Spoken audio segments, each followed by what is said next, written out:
байцгаана уу? Та зүрхээ сэтгэл зүйн боловсрол олгох подкастыг сонсож байна. Бидэнтэй хамт байгаад баярлалаа. Бидний хүргэж буй подкаст маань сэтгэл зүйн анхан шатны боловсрол олгох мэдээлэл түгээх дугаарууд бөгөөд энэ нь сэтгэл зүйн зөвлөгөө засал биш гэдгийг та бүхэн маань тунгаан анзаараарай. Сайн байцгаана уу эрх мөндөд сонсогчдоо. Манай зүрхээ сонс подкастын ээлжид дугаар буюу бидний 73 дахь дугаар та бүхэнд хүрэхэд бэлэн боллоо. Өнөөдрийнхөө дугаараар бид соматик сэтгэл заслын тухай түүхэн хөгжил, өнөө цагийн хөгжил, мэдрэлийн ямар холбоосуудтай холбогддгийг мөн бид одоо цагийн амьдрал дээрээ дасгалыг нь хэрхэн яаж өөртөө ашиглаж болох юм бэ гэдэг агуулгыг хүргэхээр бэлтгэсэн байгаа. Тэгээ өнөөдрийн зочноор маань сэтгэл зүйч Төвшин Жаргал оролцохоор ирсэн байна. Сайн уу Төвшөө? Сайн уу их чимгээ, сайн байна уу сонсогчдоо? За, өнөөдрийн сэдвийн талаар чи ямар бодол мэдрэмжтэй байна? Догтлолтой байна. Гоё сэдв байна гэд. Сонсогчтойгоо хуваалцахдаа, чамтай ярилцахдаа их яарлаа, догтлоллоо. За, тэгвэл хоёлаа соматик сэтгэл заслын түүхэн хөгжлөөс эхлээд сонсогчдоо богино мэдээлэл өгвөл ямар байна? Тэгэхээр соматик сэтгэл засал бол бусад сэтгэл заслын аргуудыгаа бодвол маш эртний түүхэн хөгжилтэй гэж үздэг байна л да. За бидний одоо мэддэг сонсч ирсэн аюурвед гэдэг эртний одоо энтхэгийн эмчилгээний арга байна тийм ээ. Энэ бол бас энэ соматик арга дээр суурилж исэн бие сэтгэл сүнсийг одоо нэгдмэл байдлаар ойлгох, харах, эмчлэх ийм одоо арга эртний арга нь гэж үздэг. Мөн одоо эртний хятадд ци энерги буюу бидний бие сэтгэл нийлээд ийм энергийн урсгал юм аа. Тэгэхээр одоо ямар нэгэн асуудал тулгархаар энэ урсгалд маань одоо асуудал үүсдэг юм аа. Тэгэхээр энэ урсгалаараа дамжуулж бид нэр бие сэтгэлээ эмчилнэ гэдэг ийм одоо философи дээр үндэслэсэн аргаа гэж үздэг юм байна. За тэгээ жоохон наашлах юм бол өрнөдөд 19-с 20 дугаар зуунд Фройдийн психоанализыг төгсөж явах үед бас дэлгэрсэн байх нь. Тэгээд Фройдийг үзэж байгаагаар бол сэтгэл зүйн зөрчил бол биеийн шинж тэмдгээр илэрдэг юм аа. Тэгэд стери буюу одоо сэтгэл биеийн одоо холбоос маань ямар нэгэн байдлаар алдагдах, гацалт үүсэх үед энэ аргыг одоо хэрэгжүүлдэг.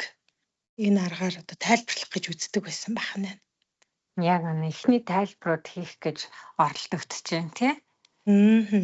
За тэгээд дахиад жоохон явах юм бол наашлах юм бол биеийн сэтгэл засал гэдэг онол 1930-аас 60 онд бас төгссөн байна.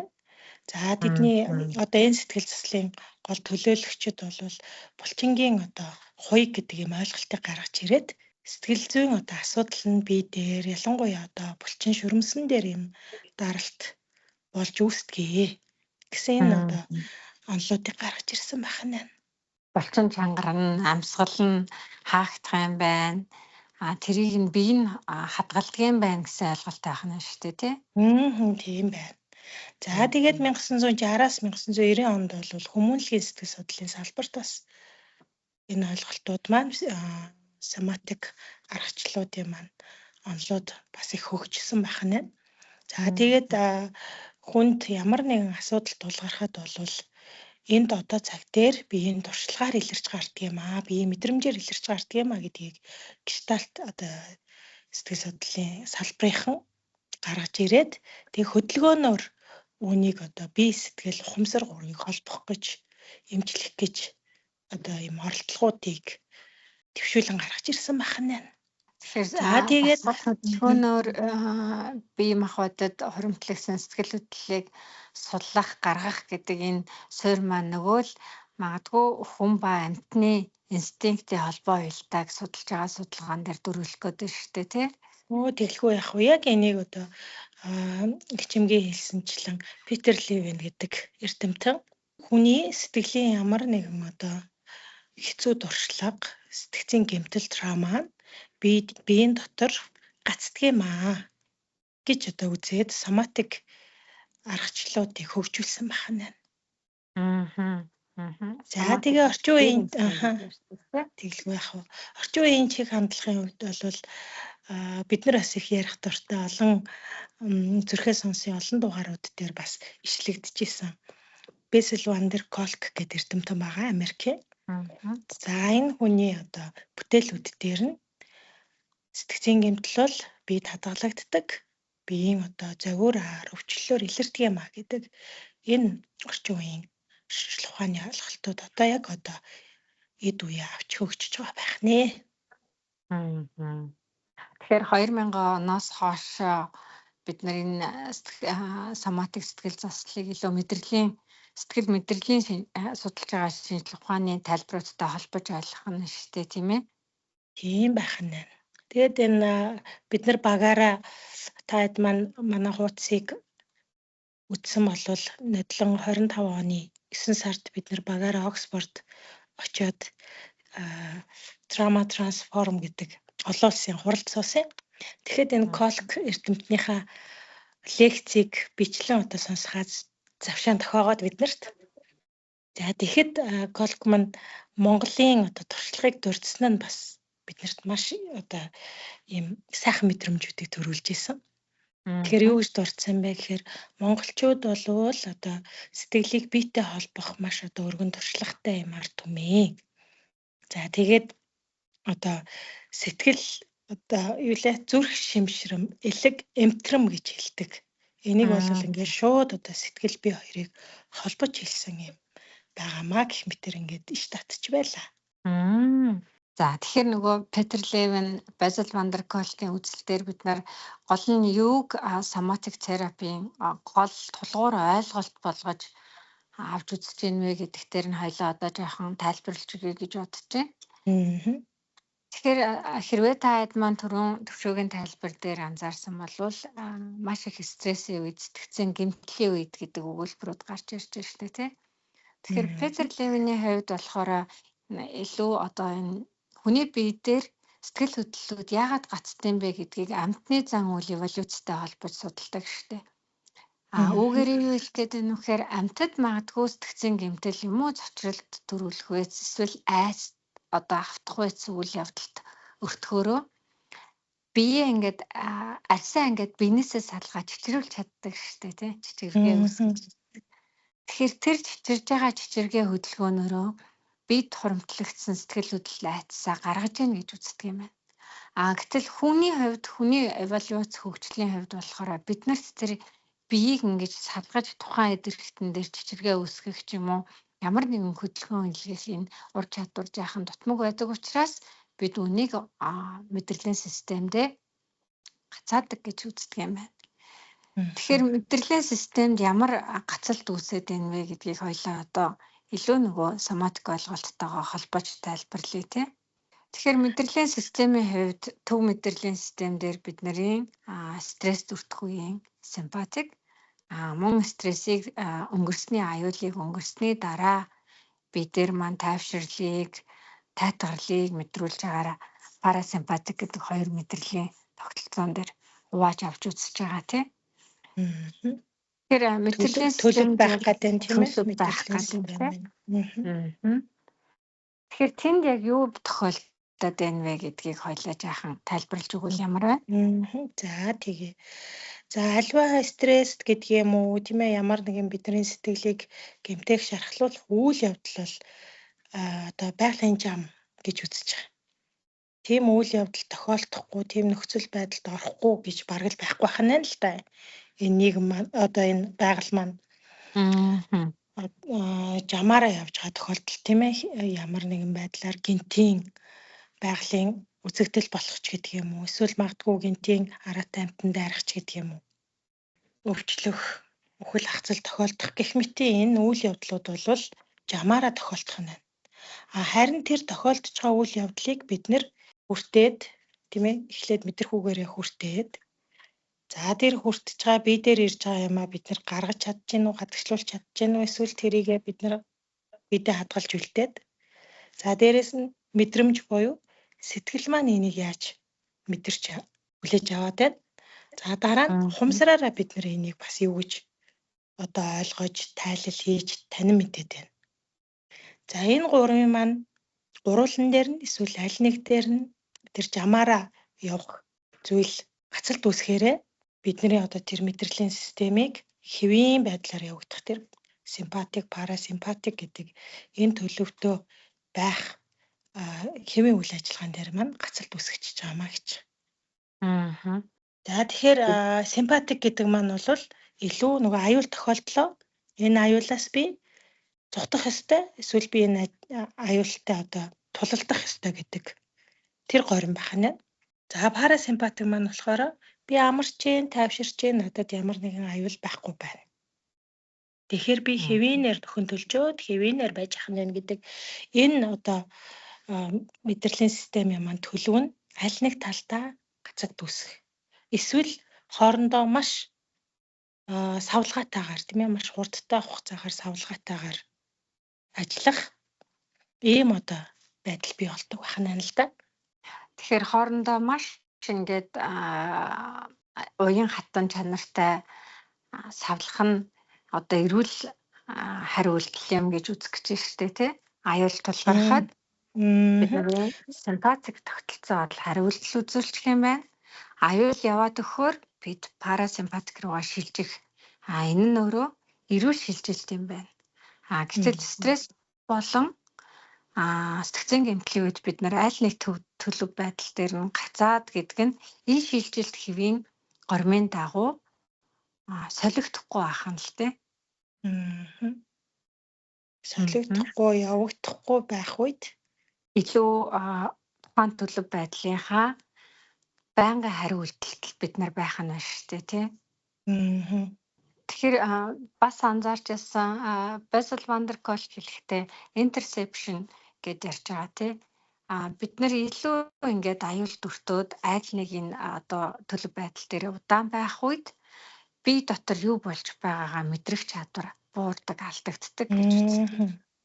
За тэгвэл бие дотор юу болж байгаагаа мэдрэх чадвар буурж байгаа энэ үйл явцыг эргээд нөгөө бие дээр нь төвлөрүүлэх замаар буюу энэ соматик сэтгэл засал маань биетэйгээ дахин холбогдох, биеэ дахин тайвшруулах, өөрөөр хэлбэл түрүүн төвшөөгийн тайлбарласан симпати, парасимпатик хоёрын дунд зөөлөн ингээд одоо дүүжин шиг хөвөлцөх тий. Энэ үйл явцыг дахин сэргээх зарчмаар биед хураагдсан сэтгэл хөдлөлүүдийг эрүүлэр намжаах боломжийг сэргээдэг юм байна гэж үзэж болох нь шүү дээ тий. Тэгэхээр энэ соматик аргачлалууд маань саяын эгчимгээ хэлсэн энэ рүү чиглэх буюу сэтгэл заслын маань одоо сэтгэл зүйн зөвлөгөөний маань гол одоо зорилго болвол эхлээд бие сэтгэлийн аюулгүй байдлыг мэдрүүлэхэд чиглэл. Амьсгалаар дамжуулаад, зүрхний цохилтоор дамжуулаад, даралтын тэр хэвийн одоо байдлаар дамжуулаад би аюулгүй байна. Би зүгээр байна гэдэг тэр горим руу хаваачих гэж байх нь. За мөн хүн өөрийнхөө биеийг одоо тохиог анзаардаг, биеийнхаа хэрэгцээнүүдийг анзаардаг, таньж мэддэг, эргээд тэрэндээ хариу арга хэмжээ авдаг байх тэр чадамжуудыг нэмэгдүүлэх гэдэг нь ингэснээрээ мэдрэлийн тогтолцоог хэвийнээр зохицуулах тэр горимд нь одоо эргүүлэн аваачиж хэвийн горимд нь аваачих гэдэг байгаа гол зорилготой байх нэ гэж үзнэ. Тэгэхээр тарих нөгөө тулсан туршлагаараа л бодох гэдэг юм тий. Бодох замаа өөрчлөөд тэр тачил авсан юм уу, айд сандарсан үйл явдлыг дахин тоглоулах замаар л тарих маань тухайн туршлагаас үүдээд бодох замаа өөрчлөх юм. Тэгэхээр энийг нь эргүүлээд нөгөө аюулгүй байх шүү гэдэг мэдрэмжинд сургах замаар мэдрэлийн шинэ холбоос үүсгдэг юм байна гэж би чиний ярианаас ойлгох готлээ. Тэгэхээр эн чинь бид нар тэр туршлагыг бүр ингээд арилгаад ресет хийх гээд ярьдаг штэ тий. Бүр шинээр эхлүүлэх биш дахиад л сургах. Өөрөөр хэлбэл байглаас заяасан түр Оо гацсан яц. байгаа зэрэг зүйлийг дахиад л сургах замаар бие махбод оюун санааны холбоосыг м, Нөхөн сэргийх гэдэг хэрэгжиж хань тийм. нөхөн сэргийж байгаа хэлбэр байна шүү дээ тий. Мгм. За тэгвэл хоёлаа үүнтэй холбоотойгоо бид нар ямар үед ямар дасгал хийж болох юм, яаж өөртөө эргээд дахиж холбогдох юм гэдэг талаар жаахан мэдээлэл өгвөл. Мгм. За тэгэхээр бидний нөгөө бие дээр үүссэн тэр гацалтууд, тэр одоо бодиттой болон бодит бус мэдрэлийн тогтолцооны төлөвүүд ингээ янз бүрийн байдалд орж байгаа нь бол тэр стрессийн, ахаг стрессийн эсвэл тэр сэтгцийн гэмтлийн үр нөлөө байх нь байна тийм ээ. За энийгээ бид нэр хэвүүнжүүлэхийн тулд ямар ч хэсэг эхлээд одоо цаг дээр ирэх нь байна гэсэн үг. За одоо цаг дээр ирэхийн тулд тэр биеийнхаа хамгийн анхан шатны үзүүлэлтүүдээр эмнэлэгт очиад үзүүлэхээр л гэдэг шүү дээ. Амин үзүүлэлтүүд нь ямар шалгаыг л хамгийн түрүүнд дэдэг шүү дээ. Яг үнэ. Тийм яг тэр шиг энэ нөгөө амин үзүүлэлтүүд дээр хамгийн чухал үзүүлэлтүүдээрээ л бид нэр хэвийн горим руугаа шилжих тэр оролдлогоодыг хийнэ гэсэн үг. Тэгэхээр эн чинь цаашлаад нөгөө соматик сэтгэл засал маань бидний сүүлийн үед айгүй их сонирхож байгаа, судалж байгаа тренд бараг сэдв болж байгаа mindful байх гэдэг юмтай хөтөлцөж ирж байна шүү дээ тий. Өөрөөр хэлбэл бид нар одоо цаг дээрээ бие махбодороо дамжуулаад үр дүнтэйгээр мэдрэлийн системээ тайван хэвэн байна гэдэг төлөв горомлоо шилжүүлэх. Тэгэхээр хамгийн эхний тэр одоо бидний тайвшруулах арга зам бол амьсгал байх нь байна гэсэн үг. Амьсгалаа тайван тогтвортойгоор уужимхан авах үед бидний мэдрэлийн систем рүү би чинь амьд байгаа юм шүү дээ. Уужуу тавиа амьсгалж байгаа юм чинь би аюулгүй байх нь шүү гэдэг тэр мэдээлэл ухамсарлахгүйгээр бодохгүйгээр очно гэсэн үг байна. Үүн дээр магадгүй түрүүний чиний ярьсан те амьсгалыг уужуу тавиу гэдгийг бид нар баримжаалахын тулд 1 4 6 ч юм уу секундын баримжаа тогтоож болно те өөртөө. Тэгэхээр 6 гэдгийг яагаад хойно хэлж ийн вэ гэхээр бидний амьсгалах гол зорилго бол авж байгаагаасаа илүү удаан гаргах.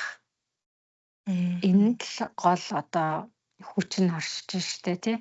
Илүү удаан гаргах тусам парасимпатикийг бүрдүүлж байгаа вегус буюу тэнмэл гэж нэрлэгддэг мэдрэлийн тогтолцоо маань төлөв байдал маань идэвхжээд энэ идэвхжиж байгаагаар эргээд зүрхний цохилт маань маш буурдаг байх нь стресс сандарсан үед илүү тайван байж болох юм байна гэдэг төлөв байдлыг сэргээж өгөхөд маш хүчтэй нөлөөлдөг гол цөм зэвсэг гэж үздэг штэ тий амьсгалыг.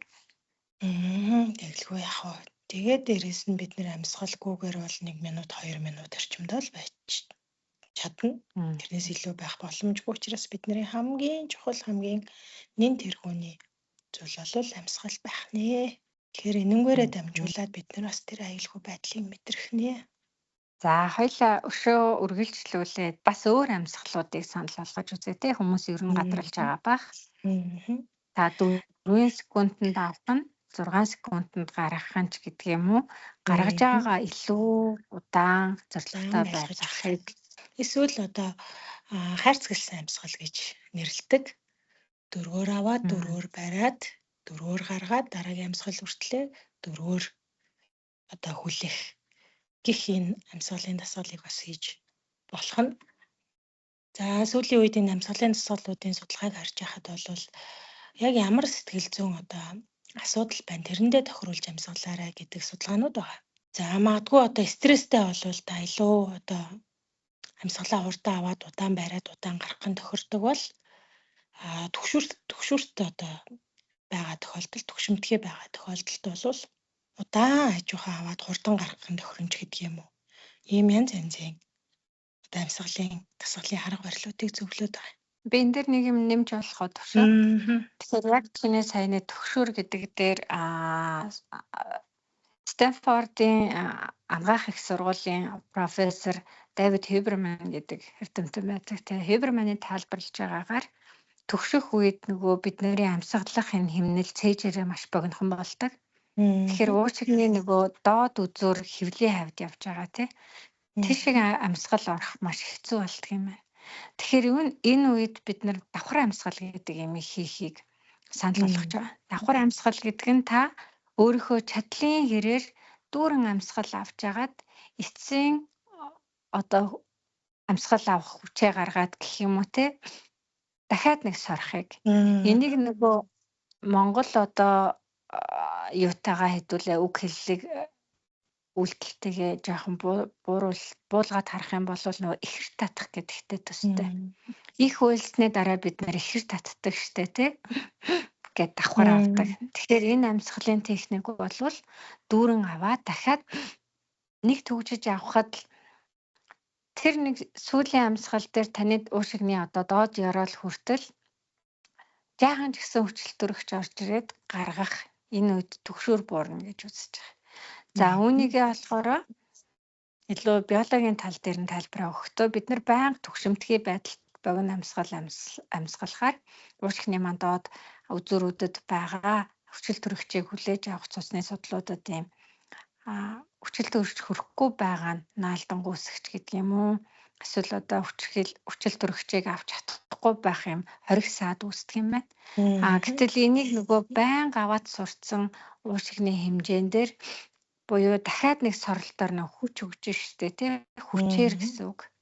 Хүчлүүрээр ийм тэлэлт үүсгэх нь тухайн хэсгүүдэд байгаа одоо цусны судлуудад хүчил төрөгч очих эсвэл тэр наалдахцууд салах эсвэл уушиг маань дахиад нэг хүчин чадлаараа өөрийгөө тэлж сорж үзэх тий. Төсөөлөх чадраа нэмэгдүүлж байна тий. Яг үнэ. Тэгэхээр хэрвээ та төгсөж байгаа үед ийм амьсгал хийж байгаа бол давхар амьсгалыг 3-5 удаагийн давтамжтай хийхэд төгшүүрийн зэрэг бол мэдгэдэггүйц буурдаг юм байна гэдгийг судалсан тухай тайлбаруудаа бас ярьж илээ. За гэх мэтэрийн амьсгалын дасгал бол ийм олон байдаг учраас та хэдтэй бид нар нөгөө мэдээлэл олгох сэтгэл зүйн боловсрол анхаарчны боловсрол олгох үүднээсээ энэ хүргээд дараагийнхаа өөр аргачлал руу оръё тийм ээ. За тэгээ. За Петр Левиний хэлж байгаагаар бол түрүүн их чимэг бас хэлсэн. Амтан ямар нэгэн аюул тохиолдсны дараа хамгийн түрүүн биеэ нөгөө сэгсрэх суллах ийм одоо хөдөлгөөнийг хийдгээ гэдэг тийм ээ. Энэ нь нөгөө бид одоо тэр ямар нэгэн гацалт үүсгэхээс сэргийлж байгаа хамгийн анхан шатны арга байх нь л да. Яг энэ аргыг бас одоо энэ соматик аргачлалд ашигладаг. Энийг бол шекин буюу сэгсрэх арга гэж нэрлэдэг байх нь л да. За энийг бид нар бас нөгөө өөрөө ирэхгүй хийдэг шүү дээ. Нэг юмнаас цэцнийхаа тэр гээл ингээд нэг бие ингэж хангарчгаад бид хамаа бүр төсөөллөө сайн нүдэнд. Ингээд бид нар нэг ингээд би арцаачлаа гэл ингээд би сэгсэрдэг шүү дээ. Тийм нэг чангалаад ингээд сэгсэрчдэг. Энэ аргыг бид нар хэрэглүүл бас их зохимжтой байдаг гэж үзэж байгаа. За энэ маань одоо бүр улам дэлгэрүүлээд бүр шекин дасгалууд хийж байгаа. Толгоогоо сэгсрэх, нүрээ сэгсрэх, хүзүүгээ сэгсрэх, мөр хэвлий гэз ташаа тэгээ хөл гэх мэтэр тэгээ бүр бүхлээр нь гэх мэтэр ингээд бид нэр сэгсэрч бас болох нь. Илүү микро тийм сэгсрэлтүүд тий. Жижиг сэгсрэлтүүд байж болох нь, магадгүй бүтнээр нь сэгсэрж болох нь гэх мэтэр. За тэгэхээр та хэд маань яг энэ яриаг сонсож явах үедээ магадгүй туршаад үзэж болох нь тийм ээ. Сэгсрээ туршаад үзэж болох нь. Үүн дээр бас Левиний бас нэг аргачлал байгаа шүү дээ тий. Pendulation дүүжигнэх гэдэг одоо савлах гэх юм уу та. Тэгэхээр энэ аргачлалыг хэдүүлээ юу гэж анзаарах юм бэ гэхээр таагүй мэдрэмжээ бид нар аягүй сайн анзаардаг. За гэхдээ анзаарахтаа би таагүй байна гэхээс илүү бие дээрээ төвлөрөх гэж байгаа. Зүрх дэлсэж гин, хоолоо зангирч гин, цээж өвдөж гин ч гэдэг юм уу тий. Гэхдээ энэ одоо таагүй мэдрхүүнүүдийг бид нар их томоор нь тэр чигт нь мэдрэх юм бол эргээд тавшрахад өөрөө хийж байгаа учраас маш хэцүү байж болох нь. Тэгэхээр та нэг 10-аас 20% нь мэдэрс хийж байгаа. Яг тэр таагүй мэдрэмжтэй параллел та одоо цагийн бие дээр ямар тааламжтай мэдрэмж хаана хэсэгтэй мэдэрч байна. За жишээлбэл гар дулаахан байна. Сандал хаанаас түлхэж чинь, хоёр хөл газар байна ч гэдэг юм уу те. Маш зөөлнөр шилжээл яг одоо цаг дээр ямар аюулгүй зүйл байна мэдрэх. Тэгэхээр энэ шилжилт болохоор подкастын эхний хэдэн минутын дээр төвшөө манд бас тайлбарласан.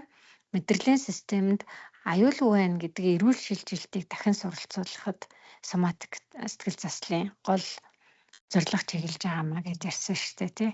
Тэгэхээр энэ нөгөө аюулгүй шилжилтийг бид нар дадлагжуулах зарчмаар тархиндаа шин дата, шин мэдрэлийн холбоос үүсгэж байна гэсэн үг байна. Тэгэхээр надад хэцүү байна л гэж одоо цаг дээр бүх мэдрэхүүгээ бид нар бодит орчноос таслах биш. Надад хэцүү байна. Миний цээж өвдөж байна. Миний хоолой маш их зангирч байна.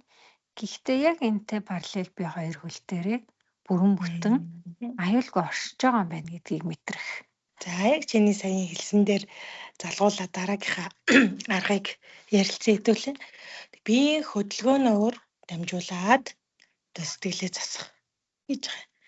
Бид нар энэ хоёр улаараа бүтэн газар дээрээ гიშгэж байгааг энэ уул газар хоёр хоорондоо холбогдож байгааг мэдэрнэ гэдэг нь мэдрэлийн системдээс би энэ орон ертөнцийн дээрээ юм аюулгүйгээр оршин тогтнож байгаа юм байна шүү дээ гэдэг тэр одоо төлөвийг бий болгодог байна.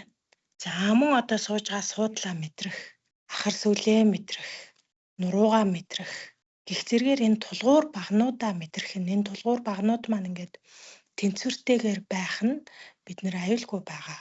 Бидний мэдрэлийн систем тайван төлөв рүү одоо орох тэр одоо боломжуудыг маань нээж өгч идэг байх нь. Тэгэхээр эдгээр агууд маань бид нарыг шууд ингээд сэтгцэн гэмтэлт ямар байгаа, стресс чинь ямар байгаа гэд ингээд үйл явдал дээр аваачих биш.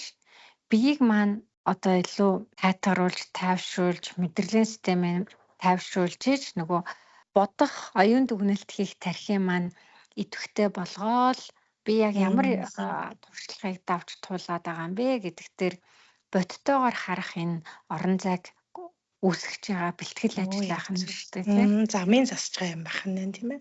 Түрүүний чиний нөгөө хөдөлгөөн дээр нэмээд бас нэг дурдмаар санагдлаа. Хөдөлгөөн болохоор илүү удаан, илүү доктортой байх үедээ бид нар тухайн аюулаас одоо өдөөгдлөө, тухайн сэдвээс өдөөгдлөө зүгтаараа тэмцээрэй гэдэг энэ хэлбэрлүү шилжихгүй боловсролт их гэдэг шүү дээ тий. За түүнтэй зэрэгцээгээр дуу хоолойнд дууны өнгийг бид нар бас авч үзэж болох юм л тий. Тэгэхээр бидний нөгөө дуурмаар байх үедээ дуурч чадаагүй, хэлмээр байх үедээ хэлж чадаагүй одоо гацалт гэхүү бидний нөө фриз болох хөлдөх гэд нэрлэе тий. Хөлдөх модон дээрээ хөлдөх үе дээрээ бид нар хаана очдөг вэ гэхээр энэ маань бидний хамгаалтын хамгийн гүн хамгийн сүүлийн хэлбэр гэж тооцогддог. Өөрөөр хэлбэл та зугтааж чадсангүй, тэмцэж чадсангүй том амьтанд баригдчихлаа. Одоо би магадгүй өгсөн мэт ингээд хөвтөд ч юм уу те ямар нэг реакц үзүүлэхгүй болвол амьд үлдэж магадгүй гэсэн хамгийн эцсийн хамгаалт байна. Тэгэхээр ингээд бид нар нөгөө өөрийнхөө бүх мэдрэхүүнүүдийг хүчээр унтраагаад хүчээр өөрийгөө ингээд зогсоосон үед бидээр маш их одоо сэтгэл хөдлөлүүд гацхан нэмэх нь дуу хоолойны хөвчин дээр бас нэлээд ачаал үүсдэг штэ тий. Тэгэхээр таныг тэрийг бодохын төдий юм уу тавгүй болох үед л хоолой дээр ямар нэг юм тэгэлж байгаа юм шиг санагдаж байгаа бол вегус буюу таны одоо тэр парасимпатик мэдрэлийн тогтолцоог бүрдүүлж байгаа хэсэг маань таны дууны хөвчтэй холбогдож байгаа. Тэгэхээр тухайн хөвчин дээр үсээд байгаа тэр чангаралыг бид нар намжаахын тулд гэд аваа байдаг штэ тий. За йоган дээр ом гэж хэлэгдэг. За аль нь боломжтой. Хамгийн гол зорилго маань төвхний доор яг дуу гаргаж байгаа одоо нэг жижигхэн хонхорхоо хэсэг байгаа. Тэр хэсэг дээр та вибрац юм чичиргээ мэдрэхэд л гол зорилго байх нь шүү дээ тий. Тэгэхээр амьсгалаа уртаар гүнзгий аваад аваагаа гаргах үед тэр хүн тэндээ та тэмдрээд үзэх хэрэгтэй. Тэнд чичиргээ хөдөлгөөн орж ирж байгаа бол тухайн чичиргээ хөдөлгөөн танд ямархуу мэдрэмжийг төрүүлж байна. Тэрнийг илүү удаан байлгаж илүү одоо чичиргээгээр энэ хоолонд байгаа булчингуудыг сулж гин үгүй юу гэдгийг анзаарах зарчмаар бас бид нар бие махбодоо тайтгаруулах боломжтой байдаг байхan л дээ. За мөн бид нар стресс, сэтгцийн гэмтлийн одоо хариу үйлдэлийн үед бидний хүүхэн хараа томроод харах талбай нарийсаад хүзүүний булчин чангараад зөвхөн одоо нэг зүг рүү ийм гацалтын байдалтайгаар эсвэл тэр зүйл рүүгээ хит одоо өлрөх гэдэг юм уу тий юу гэдэг лээ яг тэр зүйл дээр гацах юм төлөвт орчдөг байхна л да. Тэгэхээр одоо нүднийхээ хөдөлгөөнөөр мөн хүзүүнийхээ булчингийн хөдөлгөөн буюу толгойн хөдөлгөөнөөр бас энэ соматик аргуудыг хэрэглэж сэтгэлээ тайвшруулах, засах, аюулгүй мэдрэмжийг бий болгох зүйлүүдийг хийж болно гэж үздэг байна. Хамгийн өргөн одоо хэрэглэгддэг аргачлалуудын бас нэг нь байна. Яг үнэ. Тэгэхээр нүдэрээ бид нар тогтож ажиглаж болох нь мөн дээрээс нь сая чи нөгөө нүдний эргэн тойрны булчин гэд ярьж дурдлаа штэ тий. Тэгэхээр нүдийг хөдөлгөхдөө бид нар толгой хүзөөг эргүүлж хөдлөхгүй зөвхөн аяган дотор нь нүдийг эргэн тойрон хөдөлгөх зарчмаар нүдний булчин суллаад одоо орчин тойрон аюулгүй шүү гэдэг дохойг тархинд хүрэхэд энэ дасгалын зорилго чиглэж явах шиг байна тийм ээ. Тэглгүй яах вэ? За мөн толгой одоо хүзүүг хөдөлгөх байдлаар сая бол чи нөгөө нүдийг толгойг хөдлөхгүйгээр нүдийг хөдлөхийг дурдлаа тийм ээ. Мөн толгоогоо ингээ бүхлээр нь 4 зүг 8 зөвхөс гэж хэдүүлээ ярьдаг штэ. Ингээд ажих нэг үзүүний хэдүүлээ сургуульд ахад ч гэсэн нэг 4 тоод дасгал гээл хийдэг байсан. Тэрэн шиг үзүүгээ бас ингэж хөдөлгөж эргэн тойрноо харах, анзаарах зүйлийг хийж байгаа юм шиг хэрнээ мэдрэлийн тогтолцоонд чи хөдөлж чадчихээн, чи аюулгүй байна, чиний эргэн тойронд юм зүйлүүд байгаа юм биш дээ. Чи чөлөөтэй хөдөлж чадчих штэ гэдэг тэр одоо мэдээллийг дамжуулж аюулгүй төлөвт оруулдаг байна. За гэх мэт бид анхны шатанд нь хэрэгжилж болох бас цөөн биш олон аргуудыг сонсогчдод санал болгож байна. Тэгэхээр одоо нэг ийм ойлголтын талаар бас ярилцвал ямар байна төвшгөө. Сүүлийн үед нөгөө биеэр дамжуулаад травмаг суллах, биеийн энергийг задлах ч гэдэг юм уу ингээд олон ийм юунууд бий болсон байна л л дээ.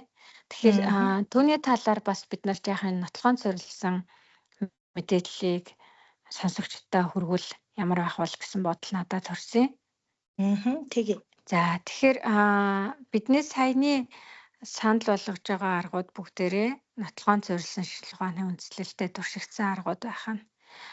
Гэтэл магадгүй одоо юу гэдгийг та мэрэгжлийн биш терапевт дээр очиод одоо мэрэгшээгүй хүн дээр очиод гэдэг юм уу сэтгцийн гэмтэл илгэнд бөөргөн зүрхэнд хадгалагддаг юм байна гээл гинт бие сэгсрэхтэй цочоогч гэдэг юм уу эсвэл биеийг юм хүчтэй савлгаанд оруулах ч гэдэг юм уу эдгээр аргууд болвол хараахан судлагдад дуусаагүй байна. Зарим тохиолдолд яг сэтгцийн гэмтлийн үед биеийг тэгж хүчтэй сэгсрэх цочоогч гэдэг юм уу тий эдгээр зүйлс маань өдөөгч болж болцсохгүй нөхцөл байдалд байдаг гэдгийг бас судлаачид дурдсан байна тий.